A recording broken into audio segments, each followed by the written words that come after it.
Subscribe now and press the bell icon. Never miss an update. Super 30 class में आप सभी का स्वागत है। जैसा कि आपको पता है हमारी 10th क्लास की इकोनॉमिक्स चल रही थी और 10th क्लास की जो अर्थशास्त्र हमारी चल रही थी उसमें हमने फर्स्ट चैप्टर जो है 10th क्लास का वो पूरा कंप्लीट कर दिया था। तो आज हम बात करेंगे 10th क्लास का सेकंड चैप्टर और चैप्टर का नाम है भारतीय अर्थव्यवस्था की विशेषताएं एवं नवीन प्रवृत्तियां। हमारा जो चैप्टर होगा भारतीय अर्थव्यवस्था की विशेषताएं एवं नवीन प्रवृत्तियों के बारे में होगा। तो आज की क्लास में हम जो है जो हमारी इंडियन इकोनॉमी है, जो भारत की अर्थव्यवस्था है, उस अर्थव्यवस्था की विशेषताओं के बारे में बात करेंगे कि हमारी जो भारत की अर्थव्यवस्था की क्या क्या विशेषताएं दी गई हैं, कौन कौन सी विशेषताएं भारतीय अर्थव्यवस्था में पाई जाती हैं, उन सभी विशेषताओं के बारे में हम आज बात करेंगे। तो स्टार्ट करते हैं सबसे पहले अर्थव्यवस्था के बारे में। तो देखें कि स्वतंत्रता के समय भारत की आर्थिक स्थिति बहुत ही दयनीय थी। देखो, अगर बात करें हम स्वतंत्रता के समय से, है ना, जब भारत आजाद हुआ था वर्ष 1947 के समय, तो उससे पहले की अगर देखें कंडीशन इंडिया की, उससे पहले की अगर भारत की स्थिति देखें तो भारत को उससे पूर्व सोने की चिड़िया कहा जाता था। जैसा कि आपको सभी को पता है, भारत को स्वतंत्रता से पूर्व जब अंग्रेज भारत में नहीं आए उस दौरान भारत को सोने की चिड़िया कहा जाता था, है ना। लेकिन जब अंग्रेजों का भारत में प्रवेश हुआ और जब ब्रिटिश सत्ता भारत में आई तो इन अंग्रेजों ने क्या कर दिया कि सारा जो धन जो था, सारा खजाना जो था, भारतीय खजाना, सारा लूट कर कहाँ ले गए, अपने साथ लेकर चले गए, है ना। तो जब भारत स्वतंत्र हुआ तो उस समय जो हमारी आर्थिक स्थिति थी वो बहुत ही दयनीय हो चुकी थी। क्यों? क्योंकि सारा जो खजाना था, वो सारा धन जो था, वो अंग्रेज अपने साथ ले जा चुके थे। औपनिवेशिक काल में अंग्रेजों ने भारतीय अर्थव्यवस्था में कृषि, उद्योग, व्यापार आदि को अत्यधिक हानि पहुंचाई। जब औपनिवेशिक काल था, यानी जब अंग्रेजों का शासन था, अंग्रेजी शासन व्यवस्था जब थी, तब क्या हुआ कि अंग्रेजों ने जो भारत की जो कृषि व्यवस्था थी, भारत के जो घरेलू उद्योग थे, भारत का जो सामान्य जो व्यापार था, उन सभी को क्षति पहुंचाई, है ना। सभी को क्षति पहुंचाई थी, जैसा कि हमने पहले पढ़ा।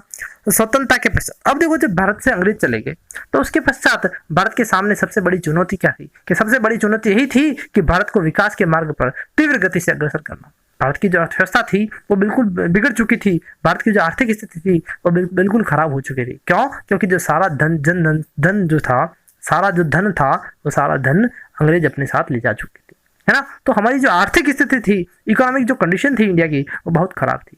और सब सरकार के सामने, हमारी भारत की जो सरकार थी, उसके सामने सबसे बड़ा चैलेंज यही था कि किस प्रकार भारत की अर्थव्यवस्था को पटरी पर लाया जाए, किस प्रकार भारत की अर्थव्यवस्था का तीव्र गति से विकास किया जाए। क्लियर? और वर्तमान समय में अगर देखा जाए तो वर्तमान समय में भारतीय अर्थव्यवस्था एक पिछड़ी तथा विकासशील अर्थव्यवस्था के रूप में मिश्रित अर्थव्यवस्था। देखो, इस बात को समझे कि जैसा हम देखते हैं कि जब आजाद हुआ, जब भारत को आजादी मिली वर्ष 1947 के समय, तो उस दौरान भारत की अर्थव्यवस्था बिल्कुल पिछड़ी हुई थी, है ना। किसी प्रकार का विकास नहीं हुआ था, भारत बहुत पिछड़ा हुआ था, है ना, क्योंकि हमारे पास संसाधनों की कमी थी और सारे संसाधन जो है, धन के जो संसाधन है, सारा जो खजाना था, वो अंग्रेज ले जा चुके थे। तो उस समय भारत कैसे था? एक पिछड़ा हुआ देश था। कैसा देश था? पिछड़ा।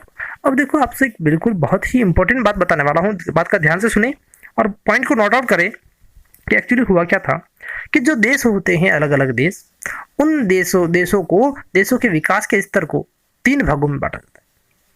और जितने भी विश्व में देश है, उन सभी देशों को विकास के अनुसार, यानी वहाँ डेवलपमेंट कितना हुआ है, विकास के स्तर के अनुसार 3 श्रेणी में बांटा जाता है, 3 भागों में बांटा जाता है। बात करें सबसे पहली श्रेणी, तो सबसे पहली श्रेणी होती है पिछड़ा देश, अर्थात पिछड़ी अर्थव्यवस्था। सबसे पहली श्रेणी कौन सी होती है? पिछड़ी अर्थव्यवस्था। जहां पर संसाधनों की कमी हो, जहां अर्थव्यवस्था का विकास नहीं हुआ हो, वो देश कौन सा होता है? पिछड़ा देश होता है। कौन सी अर्थव्यवस्था होती है? वो पिछड़ी अर्थव्यवस्था। फिर दूसरी श्रेणी आती है विकासशील। दूसरी श्रेणी कौन सी आती है? विकासशील अर्थव्यवस्था की, यानी ऐसा देश जो पहले पिछड़ा था लेकिन अब क्या कर रहा है? विकास के लिए प्रगति कर रहा है, विकास हेतु प्रयत्न कर रहा है, विकास के लिए कार्य कर रहा है। तो वो देश सारे किसमें आते हैं? विकासशील देशों में। वो सारे देश कौन सी श्रेणी में आएंगे? विकासशील देशों की श्रेणी में आएंगे। और बात करते हैं नेक्स्ट तीसरा जो देश होता है, तीसरा जो प्रकार होता है विकास के आधार पर देशों का, अर्थव्यवस्थाओं का, और तीसरा प्रकार है विकसित अर्थव्यवस्था। आपने नाम सुने होंगे, पहला पिछड़ी अर्थव्यवस्था, दूसरा विकासशील और तीसरी विकसित अर्थव्यवस्था। यानी ऐसी अर्थव्यवस्था या ऐसा देश जहां पर जो विकास है वो अपने चरम स्तर पर पहुंच चुका है, वहां पर विकास पूर्ण रूप से हो चुका है, वहां पर सभी प्रकार की सुविधाएं उपलब्ध है, तो वो देश कौन सी अर्थव्यवस्था में कहलाता है? विकसित अर्थव्यवस्था कहलाती है। अर्थात वो देश कौन सा देश होगा? विकसित देश होगा। सबसे पहला तो हमने देखा विकासशील, पिछड़ी अर्थव्यवस्था, फिर विकासशील और तीसरी विकसित। तो अगर बात करें भारत की, तो भारत में कुछ ऐसी विशेषताएं हैं, भारतीय अर्थव्यवस्था की कुछ ऐसी विशेषताएं हैं, तो उन विशेषताओं के कारण भारत की अर्थव्यवस्था को आप पिछड़ी अर्थव्यवस्था भी कह सकते हैं। कुछ विशेषता ऐसी है जिनकी हम आगे बात करेंगे। उन विशेषताओं के आधार पर भारतीय अर्थव्यवस्था को आप पिछड़ी अर्थव्यवस्था कह सकते हैं। क्लियर। लेकिन उसी के साथ साथ कुछ विशेषताएं ऐसी भी है हमारी अर्थव्यवस्था में, हमारे भारत के बारे में, जो कि भारत की अर्थव्यवस्था को विकासशील अर्थव्यवस्था बताती है। अर्थात हमारी भारत की अर्थव्यवस्था को ध्यान से देखें तो एक मिश्रित प्रकार की अर्थव्यवस्था है। कैसी है? मिश्रित प्रकार की। और मिश्रण किसका है? तो एक तो है पिछड़ी अर्थव्यवस्था का और दूसरा विकासशील अर्थव्यवस्था का। अर्थात भारतीय जो अर्थव्यवस्था है वो पिछड़ी अर्थव्यवस्था एवं विकासशील अर्थव्यवस्था का मिश्रण है। अर्थात भारत में जो अर्थव्यवस्था पाई जाती है वो कौन सी? मिश्रित अर्थव्यवस्था है भारत की। क्लियर। अब मैंने आपको विकास को मापने की, अर्थात जो देश है उनको 3 कैटेगरी में बांटा विकास के स्तर के आधार पर। पहला मैंने आपको बताया पिछड़ी अर्थव्यवस्था, दूसरी विकासशील और तीसरा विकसित। भारत जो है वो पिछड़ा एवं विकासशील दोनों है। अर्थात भारत की अर्थव्यवस्था कैसी है? मिश्रित अर्थव्यवस्था। अब भारत की मिश्रित अर्थव्यवस्था कैसे है तो देखें, प्रति व्यक्ति आय तथा जीवन की गुणवत्ता अर्थात शिक्षा एवं स्वास्थ्य किसी देश के विकास के स्तर को दर्शाते हैं। जब हमने इससे पहले जो इकोनॉमिक्स की फर्स्ट क्लास ली थी, इकोनॉमिक्स का जो फर्स्ट चैप्टर पढ़ा, राष्ट्रीय आय और प्रति व्यक्ति आय, हमने देखा था। राष्ट्रीय आय देखी, हमने योजना आयोग देखा। तब हमने देखा कि हम राष्ट्रीय आय का उपयोग कहाँ कर रहे थे, राष्ट्रीय आय का उपयोग कहाँ कर रहे थे। तो अर्थ जो विश्व है उस विश्व में अनेक सारे देश हैं, है ना। तो प्रत्येक देश की आपस में तुलना करने हेतु, इन देशों की, विश्व में बहुत सारे देश हैं और सभी देशों की आपस में तुलना करने के लिए हम राष्ट्रीय आय का उपयोग कर रहे थे, है ना। राष्ट्रीय आय का उपयोग करते थे। जिस देश की राष्ट्रीय आय अधिक थी उसे अधिक विकसित माना जाता था और जिसकी राष्ट्रीय आय कम होती थी उसे पिछड़ा माना जाता था। क्लियर। तो सेम उसी तरह राष्ट्रीय आय के आंकड़े में बहुत सारी गलतियां आई, बहुत सारी कमियां थी, तो उनको सुधार करके हमने प्रति व्यक्ति आय को निकाला और उसके तत्पश्चात हम क्या करने लगे, प्रति व्यक्ति आय के आधार पर विभिन्न देशों की तुलना करने लगे, है ना। और समय के साथ साथ प्रति व्यक्ति आय का आंकड़ा भी हमने त्याग दिया और हमने मानव विकास सूचकांक के आधार पर अनेक राष्ट्रों की तुलना करना स्टार्ट। और जब मानव विकास सूचकांक के आधार पर हमने तुलना स्टार्ट की तो हमने मानव विकास का जो सूचकांक बनाया उसमें बहुत सारे फैक्टर शामिल किए, बहुत सारे कारक शामिल किए, बहुत सारे तत्व शामिल किए, जिसमें एक शिक्षा भी था, एक स्वास्थ्य भी था।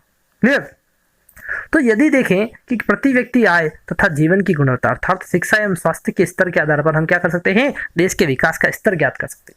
यदि आपके पास अलग अलग देशों की प्रति व्यक्ति आय अगर आपको पता है तो उन देशों की आप तुलना कर सकते हैं और जिसकी आय अधिक होगी उसको आप कहेंगे ये विकसित देश है, जिसकी आय कम होगी उसको आप कहेंगे ये पिछड़ा देश है ना।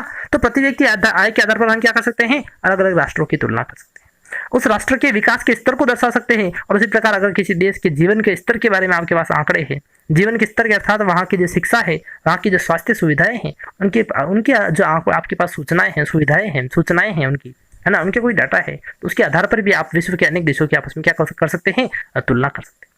क्लियर। तो प्रति व्यक्ति आय एवं जीवन की गुणवत्ता का अगर निम्न स्तर होगा, सोचें कि हम प्रति व्यक्ति आय और जीवन की गुणवत्ता अर्थात शिक्षा एवं स्वास्थ्य के आधार पर विकास के स्तर को नाप रहे हैं, विकास के स्तर को बता रहे हैं। तो यदि किसी देश में प्रति व्यक्ति आय कम हो तो आप क्या कहेंगे कि यह पिछड़ा देश है।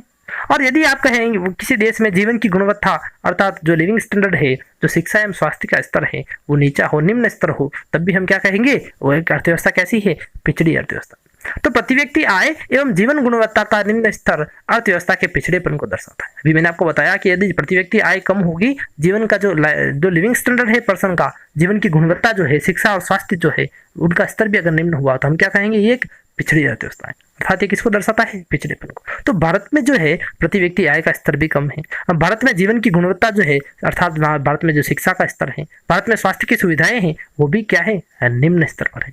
तो इनके आधार पर भारतीय अर्थव्यवस्था को क्या कहा जाता है, पिछड़ी अर्थव्यवस्था कहा जाता है। अभी मैंने आपको कहा था कि भारतीय अर्थव्यवस्था, इससे पहले वाली जो स्लाइड ली थी मैंने आपको बताया कि भारतीय अर्थव्यवस्था जो एक पिछड़ी अर्थव्यवस्था भी है ना। और तब कहा था कुछ कारक ऐसे हैं, कुछ फैक्टर्स ऐसे हैं जिनके आधार पर जो है भारतीय अर्थव्यवस्था को पिछड़ी अर्थव्यवस्था माना जाता है। और फैक्टर आ गए आपके सामने कि फर्स्ट प्रति व्यक्ति आय का निम्न स्तर है, इसलिए भारतीय अर्थव्यवस्था कैसी होगी, पिछड़ी होगी। शिक्षा और स्वास्थ्य की सुविधाओं का स्तर भी कैसा है, निम्न है, इसलिए भारतीय अर्थव्यवस्था कैसी होगी, पिछड़ी अर्थव्यवस्था। क्लियर। देखें आगे, कृषि पर अत्यधिक निर्भरता, उत्पादन की प्राचीन तकनीक, बेरोजगारी, उच्च जनसंख्या वृद्धि दर आदि अर्थव्यवस्था के पिछड़ेपन के प्रमुख लक्षण है। यानी जिस अर्थव्यवस्था में कृषि पर अत्यधिक निर्भरता हो, यानी वहां के जो ज्यादातर जनसंख्या है वो कृषि पर निर्भर हो, जहां उत्पादन की पुरानी तकनीक हो, कोई नई तकनीक नहीं आई हो, है ना, और बेरोजगारी हो और जनसंख्या वृद्धि दर बहुत ज्यादा हो, तो उस अर्थव्यवस्था को, उस देश को क्या कहा जाता है, पिछड़ी अर्थव्यवस्था अथवा पिछड़ा देश कहा जाता है। और ये सारी विशेषताएं हमारी भारतीय अर्थव्यवस्था में पाई जाती है। तो हमारी भारतीय अर्थव्यवस्था में अविकसित अर्थव्यवस्था की यह सभी लक्षण जो है विद्यमान है, यानी ये सारे लक्षण जो है हमारी भारतीय अर्थव्यवस्था में विद्यमान है। इसलिए भारतीय अर्थव्यवस्था कैसी अर्थव्यवस्था है? एक पिछड़ी अर्थव्यवस्था है। क्लियर? अब देखो, कृषि पर अत्यधिक निर्भरता होगी या उत्पादन की प्राचीन तकनीक होगी। आप प्रोडक्शन कर रहे हैं तो उसकी जो टेक्नोलॉजी है वो पुरानी है। अगर आप एक अलग सेंस में देखें तो आज हम जो नेट यूज़ कर रहे हैं, इंटरनेट जो आप यूज़ कर रहे हैं, आपके हाथ में मोबाइल फ़ोन, आपके हाथ में पीसी है, लैपटॉप है, आप जो यूज़ कर रहे हैं उनके ऊपर इंटरनेट जनरली 4G है। ज़्यादातर पर्सन्स के पास कौन सा है? 4G है ना। हम 4G टेक्नोलॉजी के तक ही पहुँचे हैं, लेकिन in comparison to 4G technology, अगर 4G टेक्नोलॉजी की तुलना करें अन्य देशों से, आप जापान की टेक्नोलॉजी देखिए, आप अमेरिका की टेक्नोलॉजी देखिए, वहाँ 6G 7G तक पहुँच चुका है और हम अभी तक कहाँ चल रहे हैं? 5G में ही 4G में ही चल रहे हैं, है ना। तो टेक्नोलॉजी के मामले में हमारा देश कैसा है? पीछे है ना। तो इस कारण जो है हमारी अर्थव्यवस्था कैसी होगी? एक पिछड़ी अर्थव्यवस्था। तो हम जो है भारतीय अर्थव्यवस्था जो पिछड़ी अर्थव्यवस्था है, जो अविकसित अर्थव्यवस्था है, अर्थात विकास नहीं हुआ है ना, तो उसके क्या क्या कारण हैं? ऐसे कौन कौन से फैक्टर्स हैं, ऐसे कौन कौन से कारक हैं जो भारतीय अर्थव्यवस्था को एक अविकसित अर्थव्यवस्था के रूप में बताते हैं? उन कारकों के बारे में बात करेंगे तो सबसे पहला कारक है निम्न प्रति व्यक्ति आय। पहला कारक क्या है? निम्न प्रति व्यक्ति आय। देखिए कि भारत में प्रति व्यक्ति आय अत्यधिक कम है, जो कि अर्थव्यवस्था के पिछड़ेपन को दर्शाती है। जैसा कि मैंने पहले भी बताया कि किसी देश के विकास के स्तर को अगर मापना है, किसी देश के विकास के स्तर का मापन करना है तो हम क्या करेंगे? प्रति व्यक्ति आय का उपयोग करते हैं। अब सोचिए कि यदि देश की प्रति व्यक्ति आय कम है, प्रति व्यक्ति आय का स्तर कम है, तो वह देश कैसा होगा? पिछड़ा देश होगा। कैसा देश होगा? पिछड़ा देश होगा। वह अर्थव्यवस्था कैसी होगी? पिछड़ी अर्थव्यवस्था होगी, अर्थात वह अविकसित अर्थव्यवस्था भी उसको कह सकते हैं। चाहे अविकसित कहो चाहे पिछड़ा कहो, एक ही बात है। क्लियर? तो जो निम्न प्रति व्यक्ति आय है वह किसको दर्शाती है? अविकसित अर्थव्यवस्था को दर्शाती है। अब निम्न प्रति व्यक्ति आय कैसे कह सकते हैं कि हमारे देश की कम है? तो विश्व बैंक के अनुसार वर्ष 2015 में, किसके अनुसार? विश्व बैंक के अनुसार वर्ष 2015 में भारतीय अर्थव्यवस्था की प्रति व्यक्ति आय 1590 अमेरिकन डॉलर थी। भारतीय अर्थव्यवस्था की जो है प्रति व्यक्ति आय कितनी थी? 1590 अमेरिकन डॉलर थी, है ना। और इस प्रति व्यक्ति आय के आधार पर, इस प्रति व्यक्ति आय के आधार पर अगर विश्व के सभी देशों में देखा जाए तो भारत का जो स्थान था वो 170वां स्थान है। विश्व के सभी देशों में भारत का स्थान कौन सा है? 170वां, जो कि भारत के पड़ोसी देश श्रीलंका और चाइना से भी कम है। हमारा भारत का जो स्थान है, हम भारत जो है वो श्रीलंका और चीन से भी पीछे है। किस मामले में? प्रति व्यक्ति आय के मामले, है ना। भारत अगर बात करें श्रीलंका की तो श्रीलंका भी 90 नंबर पे है और भारत कौन से नंबर पे? 170वें नंबर पे, तो बहुत पीछे हैं हम। तो प्रति व्यक्ति आय के आधार पर हम क्या कर सकते हैं? देश की अर्थव्यवस्था के विकास के स्तर को देख सकते हैं। अब जब प्रति व्यक्ति आय कम होगी तो अर्थव्यवस्था कैसी होगी? पिछड़ी अर्थव्यवस्था होगी, अर्थव्यवस्था एक अविकसित अर्थव्यवस्था होगी। और जो विश्व बैंक है उसकी रिपोर्ट आई थी 2015 में और उसके अनुसार भारत की प्रति व्यक्ति आय 1590 डॉलर थी। और भारत का अगर स्थान देखा जाए विश्व में तो 170वां स्थान था, जो कि हमारे लिए बहुत ही पीछे है। तो अगर प्रति व्यक्ति आय कम है तो कम प्रति व्यक्ति आय किसको दर्शाती है? अर्थव्यवस्था के पिछड़ेपन को दर्शाती है। तो आज की क्लास में हम जो है अर्थव्यवस्था के पिछड़ेपन के कारणों के बारे में बात कर रहे हैं कि ऐसे कौन कौन से कारण हैं जो भारतीय अर्थव्यवस्था को पिछड़ी अर्थव्यवस्था बताते हैं। तो फर्स्ट हमने देखा प्रति व्यक्ति आय का निम्न स्तर। दूसरा देखे जीवन की निम्न गुणवत्ता, अर्थात जो हमारा लिविंग स्टैंडर्ड जो है, जीवन की निम्न गुणवत्ता का अर्थ होता है लो लिविंग स्टैंडर्ड। हमारा जो रहने का स्तर है, जो हमारा जो जीवन स्तर है, उसकी गुणवत्ता कैसी है? निम्न है। किस प्रकार निम्न है? तो देखें, अब जब किसी व्यक्ति के पास आय नहीं होगी तो क्या वह व्यक्ति शिक्षा प्राप्त कर पाएगा? क्या उस व्यक्ति को स्वास्थ्य सुविधाएं उपलब्ध हो पाएगी? नहीं ना। तो देखिए, प्रति व्यक्ति आय के निम्न स्तर के कारण, जैसा कि अभी हमने पहले पढ़ा कि हमारे देश में प्रति व्यक्ति आय का स्तर कैसा है? निम्न है। तो प्रति व्यक्ति आय के निम्न स्तर के कारण लोगों का जीवन स्तर भी कैसा बना रहेगा? निम्न बना रहेगा, क्योंकि हमारे पास पैसा ही नहीं है, इनकम ही नहीं हो रही है, तो हम कैसे हमारा लिविंग स्टैंडर्ड बढ़ा सकते हैं? जीवन स्तर को क्या कहते हैं? Living standard. जीवन स्तर को इंग्लिश में लिविंग स्टैंडर्ड कहते हैं। जब हमारी प्रति व्यक्ति आय ही कम होगी, हमारे पास आय ही नहीं है, तो हम कैसे अपना स्टैंडर्ड बढ़ा पाएंगे? देखिए आगे, शिक्षा एवं स्वास्थ्य सुविधाएं जीवन की गुणवत्ता के स्तर को दर्शाते हैं। हमारे जो लिविंग स्टैंडर्ड है, हमारे जीवन की जो गुणवत्ता है, उसका स्तर हम किससे देखते हैं? शिक्षा और स्वास्थ्य सुविधा। किसके आधार पर? शिक्षा और स्वास्थ्य सुविधाओं के आधार पर। और अगर शिक्षा और स्वास्थ्य सुविधाएं नहीं होगी, है ना, इनके अभाव में अगर ये नहीं होगी तो अगर हमारी जो आय है वो कैसी हो जाती है? अर्थहीन हो जाती है। कि किसी देश में बहुत सारा पैसा है लेकिन वहाँ पर शिक्षा और स्वास्थ्य सुविधाओं का भरपूर विकास नहीं हो पाया है, पर्याप्त विकास नहीं हो पाया, तो वो पैसा किस काम का? वो जो आय है वो किस काम की?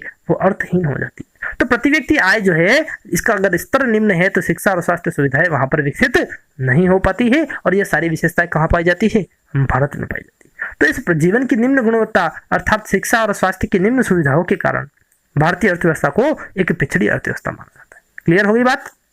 देखें, शिक्षा और स्वास्थ्य दो फैक्टर ले लिया हमने इसमें जीवन की गुणवत्ता में। अब देखें कि भारत में शिक्षा का स्तर भी अत्यधिक निम्न है। अब कैसे निम्न है? तो देखें कि वर्ष 2011 के जनसंख्या के आंकड़ों के अनुसार भारत की साक्षरता दर 74.04% हुई थी। जब हमारी 2011 में जनगणना हुई तो उस जनगणना के अनुसार जो भारत की साक्षरता दर है वह मात्र 74.04% ही थी। अगर इसको ध्यान से देखें तो वर्तमान समय में भी देश की केवल 1/4 जनसंख्या, कितनी, 1/4 पार्ट जो है हमारी पॉपुलेशन का, हमारी जनसंख्या का, वो आज भी निरक्षर है, अर्थात वो शिक्षित नहीं है, वह निरक्षर है। क्लियर? तो जब 1/4 जनसंख्या अगर देश की निरक्षर है तो वह अर्थव्यवस्था कैसी होगी? वह देश कैसा होगा? पिछड़ा देश होगा। तो शिक्षा का निम्न स्तर जो है वो भारत के पिछड़ेपन को दर्शाता है, भारतीय अर्थव्यवस्था के निम्न स्तर को दर्शाता है, भारतीय अर्थव्यवस्था के अविकसित स्वरूप को दर्शाता है। बात करेंगे शिक्षा के बाद जीवन की गुणवत्ता का अगला जो आंकड़ा था, अगला फैक्टर जो था वो था स्वास्थ्य। स्वास्थ्य में देखें कि स्वास्थ्य के स्तर को जन्म के समय जीवन प्रत्याशा से मापा जाता है कि हमारा हेल्थ स्टैंडर्ड जो है उसको कैसे मेजर करें, कैसे मापे। तो उसको मापने के लिए हम क्या करते हैं कि जब व्यक्ति का जन्म होता है तो उस समय उसकी जो है एक एवरेज एज निकाली जाती है कि व्यक्ति कितने समय तक जीवित रहेगा, तो उस जीवन उसे कहा जाता है जीवन प्रत्याशा। क्या कहते हैं उसको? जीवन प्रत्याशा। देखिए, विश्व बैंक के अनुसार भारत में वर्ष 2014 में जन्म के समय जीवन प्रत्याशा 68 वर्ष थी। अर्थात विश्व बैंक जो है उसने एनालिसिस जब किया, उसने जब अपनी रिपोर्ट दी तो उसने कहा वर्ष 2014 में कि भारत में जो व्यक्ति जन्म लेता है उनकी जो जीवन प्रत्याशा है, अर्थात जो उनकी एवरेज एज है ना, वो कितने समय तक जीवित रहेंगे, उनकी जो औसत आयु है और कितनी बताई इसने? 68 वर्ष बताई। कितनी बताई? मात्र और मात्र 68 वर्ष। क्लियर? अब क्यों 68 वर्ष है ये जीवन प्रत्याशा कम क्यों है? क्योंकि हमारे यहाँ पर शिक्षा की पर्याप्त स्वास्थ्य की जो सेवाएं हैं उनकी पर्याप्त सुविधाएं उपलब्ध नहीं हो पाती। अतः देखिए, शिक्षा एवं स्वास्थ्य सुविधाओं का निम्न स्तर भारतीय अर्थव्यवस्था के अविकसित स्वरूप को व्यक्त करता है। अगर शिक्षा और स्वास्थ्य का निम्न स्तर होगा तो भारतीय अर्थव्यवस्था कैसी होगी? भारतीय अर्थव्यवस्था अविकसित होगी। किस प्रकार की होगी? अविकसित होगी और एक पिछड़ी अर्थव्यवस्था होगी। तो ये जो आंकड़े हमने देखे, सबसे फर्स्ट हमने देखा निम्न प्रति व्यक्ति आय, दूसरा हमने देखा निम्न शिक्षा का स्तर और स्वास्थ्य सुविधाओं का भी निम्न स्तर। ये सारे क्या बताते हैं? इन आंकड़ों के आधार पर, इन कारकों के आधार पर हम कह सकते हैं कि हमारी भारतीय अर्थव्यवस्था जो है वो कैसी है? एक पिछड़ी अर्थव्यवस्था है। नेक्स्ट कारण जो है पिछड़ी अर्थव्यवस्था का अगला कारण देखिए, गरीबी की समस्या। अगला कारण क्या है? गरीबी की समस्या। इसको समझे ध्यान से कि गरीबी होती क्या है। सबसे पहले कि गरीब किसको कहते हैं? तो गरीबी वह स्थिति होती है जिसमें व्यक्ति अपनी मूलभूत आवश्यकताओं को पूर्ण नहीं कर पाता है। किसको पूर्ण नहीं कर पाता? अपनी मूलभूत आवश्यकताओं को। अब देखिए, व्यक्ति की मूलभूत आवश्यकता क्या होती है, अर्थात व्यक्ति को जीवित रहने के लिए किन किन वस्तुओं की आवश्यकता होती है, उन्हें कहते हैं मूलभूत आवश्यकता। और मूलभूत आवश्यकता की बात करें तो सबसे पहली है रोटी, दूसरी कपड़ा और तीसरी मकान। यदि कोई व्यक्ति रोटी, कपड़ा और मकान अपने लिए उपलब्ध नहीं करा पाता है, रहने के लिए मकान, खाने के लिए रोटी और पहनने के लिए कपड़ा अगर उपलब्ध नहीं करा पाता है, तो वह व्यक्ति कौन होता है? गरीब कहलाता है। क्या कहलाता है? गरीब। यह है गरीबी की डेफिनेशन। अर्थात व्यक्ति अपने लिए जो मूलभूत आवश्यकता को पूरा नहीं कर पाएगा तो वो क्या कहलाएगा? गरीब कहलाएगा। तो स्वतंत्रता के पश्चात वर्तमान समय तक गरीबी की समस्या का निवारण नहीं हुआ। जैसा कि आपको मैंने पहले भी बताया कि हमारे सामने उस समय देश के सामने सबसे बड़ी समस्या क्या थी? गरीबी की समस्या, देश के विकास की समस्या। तो यह समस्या स्वतंत्रता के समय से चली आ रही है और वर्तमान समय तक व्याप्त है। क्लियर? और विकास के लाभ समाज के कमजोर एवं निम्न वर्गों तक नहीं पहुंच पाते। अब देखो, सरकार भी बहुत सारे प्रयास करती है, ऐसा नहीं है कि सरकार नहीं करती। सरकार इस गरीबी को निपटाने के लिए, गरीबी का निवारण करने के लिए अनेक प्रकार की योजनाएं चलाती है, अनेक प्रकार के कार्यक्रम चलाती है, अनेक प्रकार के बेनिफिट्स गवर्नमेंट जो है अवेलेबल करवाती है। लेकिन होता क्या है कि उनके जो विकास के जो फायदे हैं, अनेक प्रकार की जो योजनाएं चलाई जाती है, उनके जो फायदे हैं, है ना, वह फायदे अर्थात वो जो लाभ है वह समाज के जो गरीब वर्ग है, समाज का जो कमजोर वर्ग है, समाज का जो निम्न वर्ग है, उन तक नहीं पहुंच पाता है। इस कारण जो है गरीबी की समस्या हमारे देश में व्याप्त है, गरीबी की समस्या का निवारण नहीं हो पाता। अब देखिए, सुरेश तेंदुलकर समिति के अनुसार वर्ष 2011-12 में सुरेश तेंदुलकर एक समिति बनाई गई थी। उस समिति ने अपनी रिपोर्ट दी वर्ष 2011-12 में। उसने कहा कि भारत में 21.92% लोग जो है वो गरीब हैं। अब सोचिए आप कि भारत की जो कुल जनसंख्या है, उस कुल जनसंख्या में से 21.92% जो लोग हैं वो कैसे हैं? गरीब है। अर्थात 21.92% जो व्यक्ति है वो अपनी मूलभूत आवश्यकताएं रोटी, कपड़ा और मकान को पूर्ण नहीं कर पाते हैं। मूलभूत आवश्यकताओं को पूरा नहीं कर पाते हैं तो अर्थात हमारी जो है ये जो 21.92% लोग हैं वो क्या है, गरीब है। तो भारत में गरीबी की समस्या बहुत ही व्यापक स्तर पर फैली हुई है और इस आधार पर हमारी जो अर्थव्यवस्था है, जो भारतीय अर्थव्यवस्था है, उसको क्या कहा जाता है, पिछड़ी अर्थव्यवस्था कहा जाता है। इस आधार पर भारत की अर्थव्यवस्था को हम एक अविकसित अर्थव्यवस्था कह सकते हैं। तो गरीबी की समस्या के कारण कोई भी राष्ट्र इसके जाल से नहीं बच पाए। अर्थात जिस देश में गरीबी की समस्या व्याप्त है वह देश हमेशा एक जो पिछड़ेपन का जो जाल है उस जाल में फंसा हुआ रहता है। जब तक गरीबी की समस्या का निवारण नहीं हो जाता वह देश पिछड़ा देश की श्रेणी में ही रहेगा। हमारे देश में जाते हैं। अगली समस्या देखें कि किस आधार पर हमारे देश को हम पिछड़ी अर्थव्यवस्था कह सकते हैं, भारतीय अर्थव्यवस्था को पिछड़ी अर्थव्यवस्था कहा जाता है। अगला है कृषि पर अत्यधिक निर्भरता। देखें कि हमारी जो जनसंख्या है वो सर्वाधिक रूप से, अगर हम आज भी देखें तो वर्तमान समय में भी जो भारत की जो सर्वाधिक जनसंख्या किसमें लगी हुई है, कृषि क्षेत्र में। जैसा कि हमने इससे पहले जो फर्स्ट चैप्टर पढ़ा आर्थिक अवधारणा और नियोजन, तब भी हमने देखा कि हमारी जो अर्थव्यवस्था है उसके 3 क्षेत्र हैं। पहला क्षेत्र जो है जिसको हम प्राथमिक क्षेत्र कहते हैं, दूसरा द्वितीय क्षेत्र और तीसरा तृतीय क्षेत्र। प्राथमिक क्षेत्र जो है जिसको हम कृषि क्षेत्र भी कहते हैं। और हमने जब वो चैप्टर पढ़ा तब भी हमने देखा था कि हमारे देश की अधिकांश जनसंख्या किसमें संलग्न है, कृषि कार्यों में जुड़ी हुई है। किससे जुड़ी हुई है, कृषि कार्य से। अब देखिए कि जैसे जैसे विकास होता है, जैसे जैसे अर्थव्यवस्था का क्या होता है, विकास होता है, कृषि क्षेत्र पर अर्थव्यवस्था की निर्भरता कम होती जाती है और द्वितीय एवं सेवा क्षेत्र पर निर्भरता बढ़ती है। बात को समझे कि जैसे जैसे किसी देश का विकास होगा तो वहां क्या होता है कि जो लोग पहले कृषि कार्य करते थे वह लोग अब क्या करेंगे, कृषि को छोड़कर अन्य जो कार्य हैं द्वितीय क्षेत्र और सेवा क्षेत्र उनकी ओर पलायन करते हैं, है ना। ऐसा हालांकि हमारे भारत में भी ऐसा नहीं विकास नहीं हुआ, भारत में भी विकास हुआ है।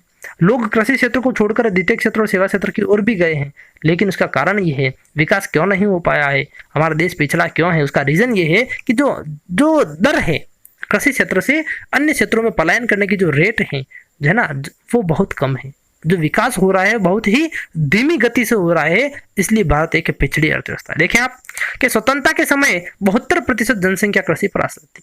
1947 के समय की बात कर रहा हूं मैं, 1947 की। उस समय हमारे देश की 72% जनसंख्या जो थी वो कृषि पर निर्भर थी। और हम बात करें वर्तमान समय की तो वर्तमान समय में भी 49% जनसंख्या कृषि तथा सहायक क्षेत्रों में कार्यरत है। वर्तमान समय में भी 50%, लगभग 50% जनसंख्या जो है हमारी वो कहाँ पर है, कृषि क्षेत्र। अर्थात हमारे देश की आधी से अधिक जनसंख्या जो है कृषि क्षेत्र में जुड़ी हुई है। और जिस देश में जो है कि सर्वाधिक जनसंख्या अगर कृषि क्षेत्र में होती है तो वो देश कैसा होता है, पिछड़ा देश होता है। कैसा होता है, पिछड़ा देश। आगे देखें, कृषि पर निर्भरता भारत में कम हुई है। देखो मैंने अभी आपको कहा कि ऐसा नहीं कि सभी कृषि में जुड़े हुए, निर्भरता तो कम हुई है, लेकिन इसकी कम होने की जो दर है बहुत धीमी है। इसकी जो रेट है जो है चेंज होने की, कृषि क्षेत्र से अन्य क्षेत्रों में पलायन करने की, वह दर बहुत धीमी है। इसलिए हमारी जो भारतीय अर्थव्यवस्था है, हमारा जो भारत है, उसको एक पिछड़ा देश कहा जाता है। भारतीय अर्थव्यवस्था को पिछड़ी एवं अविकसित अर्थव्यवस्था कहा जाता है। क्लियर। नेक्स्ट हम बात करेंगे जनांकीय कारणों के बारे में कि ऐसे कौन कौन से फैक्टर से जनसंख्या से संबंधित जो कारण जो है, जो कारक है, वो हमारी जनसंख्या को हमारी अर्थव्यवस्था को पिछड़ी अर्थव्यवस्था बताते हैं। देखें कि अनेक जनांकीय कारक भारतीय अर्थव्यवस्था के पिछड़ेपन को दर्शाते हैं। जैसे देखें अगर कि भारत में जन्म दर बहुत ऊंची है, हमारे देश में जन्म दर बहुत ऊंची है ना। हर समय बच्चे जन्म लेते रहते हैं, हर सेकंड में बच्चा जन्म लेता है। आप इधर बात कर रहे होंगे, उधर कितने ही बच्चे जन्म ले चुके होंगे। तो हमारी जो भारत की जो जन्म दर है वो बहुत ऊंची है। इसके साथ साथ अगर देखिए कि हमारे यहाँ पर शिक्षा जो है, स्वास्थ्य की जो सुविधाएं हैं वो पूर्ण रूप से विकसित नहीं हुई है।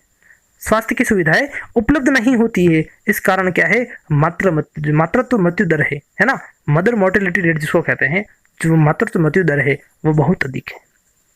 क्लियर। और उसी के साथ साथ शिशु मृत्यु दर जो है उसका स्तर भी कैसा है, बहुत ऊंचा है। क्यों? उसका रीजन ये है कि हमारे यहाँ जो स्वास्थ्य सुविधाएं है वो पूर्ण रूप से विकसित नहीं हो पाई। तो पूर्ण रूप से विकसित नहीं हुई तो जन्म दर भी बहुत ऊंची, मातृत्व मृत्यु दर भी ऊंची और शिशु मृत्यु दर का स्तर भी कैसा होगा, ऊंचा होगा। अब देखें आगे जनांकीय कारकों में कि जनसंख्या वृद्धि दर भी भारत में कैसी है, बहुत अधिक है। भारत में बहुत ही तीव्र गति से भारत में जनसंख्या की वृद्धि हो रही है। और अगर देखा जाए वर्ष 2001 से 2011 के बीच में तो जनसंख्या में 17.64% की वृद्धि हो चुकी थी। कितनी? 17.64%। अर्थात 10 वर्षों में पूरे ऑस्ट्रेलिया के समान जनसंख्या हमारे भारत में नहीं बढ़ चुकी थी। एक ऑस्ट्रेलिया के समान जनसंख्या हमारे देश में वृद्धि हो चुकी थी। एक पूरा ऑस्ट्रेलिया हमारे देश में निवास करने लगा। कब? इन 10 वर्षों के दौरान। तो ये जो फैक्टर्स हमने देखे, ये जो कारक हमने देखे, पहला कारक हमने देखा प्रति व्यक्ति आय का निम्न स्तर, दूसरा देखा जीवन का निम्न स्तर अर्थात शिक्षा का निम्न स्तर, स्वास्थ्य सुविधाओं का निम्न स्तर। जब आय ही कम होगी तो शिक्षा और स्वास्थ्य भी कम होगा ऑब्वियसली, है ना।